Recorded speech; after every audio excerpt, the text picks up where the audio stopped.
नमस्कार. मी ॲडव्होकेट दीप रत्नाकर सावंत बोलतोय. आज आपण आपला कायदा आपला फायदा यामध्ये साठे कराराबद्दल बघणार आहोत. साठे करार म्हणजे काय? साठे करार म्हणजेच जमीन मालक आणि विकासक किंवा डेव्हलपर्स म्हणतो किंवा बिल्डर म्हणतो यांच्यामध्ये झालेला करार. हा कराराला आपण विकास करार असे पण म्हणतो, म्हणजेच इंग्लिशमध्ये डेव्हलपमेंट ॲग्रीमेंट, शॉर्टकटमध्ये DA म्हटलं जातं. हा साठे करार म्हणजे काय असतो तर या दोघांमध्ये एखादी जागा असेल एखाद्या मालकाची, तर जागेचा मालक आणि डेव्हलपर्स किंवा बिल्डर्स यांच्या दोघांमध्ये झालेला हा साठे करार असतो. व साठे करारामध्ये मुख्यत्वे कुठल्या गोष्टी येतात तर त्या साठे करारामध्ये जमिनीचा तपशील. आता जमिनीचा तपशील म्हणजे काय? त्यामध्ये सर्वे नंबर येतो, क्षेत्रफळ येतो, किती जागा आहे ती येते.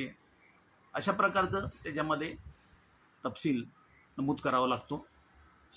त्यानंतर आपण या करारामार्फत, साठे करारामार्फत डेव्हलपर्सचे अधिकार किती असणार, कारण डेव्हलपरने ते डेव्हलप करायचं असतं काम, म्हणजेच बांधकाम करणे आवश्यक असतं. ते बांधकाम करण्याचा त्यात मुद्दा टाकावा लागतो. त्यानंतर बांधकाम करण्यासाठी आपल्याला वेगवेगळ्या शासकीय परवानग्या घ्याव्या लागतात. त्या परवानग्या घेण्याचे काम देखील बिल्डरला करावं लागतं. त्यानंतर मालकाचा हिस्सा किती असणार आहे, त्यामध्ये मालकाला काय मिळणार आहे मोबदला म्हणून, हे त्यात नमूद करावं लागतं.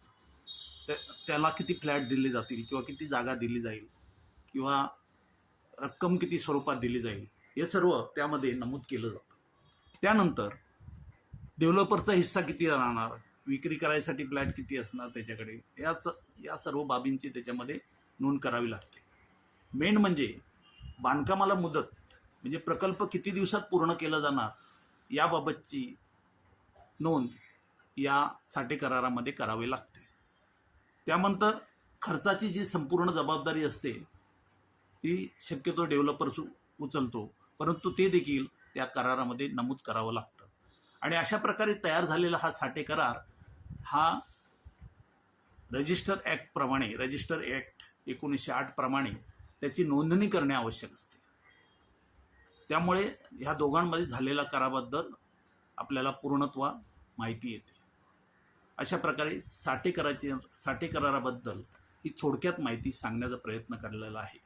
अशा प्रकारची माहिती आपणास आणखी पाहिजे असेल किंवा आपली अपेक्षा असेल तर कृपया मला मेसेज करून आपले अभिप्राय कळवावेत. धन्यवाद.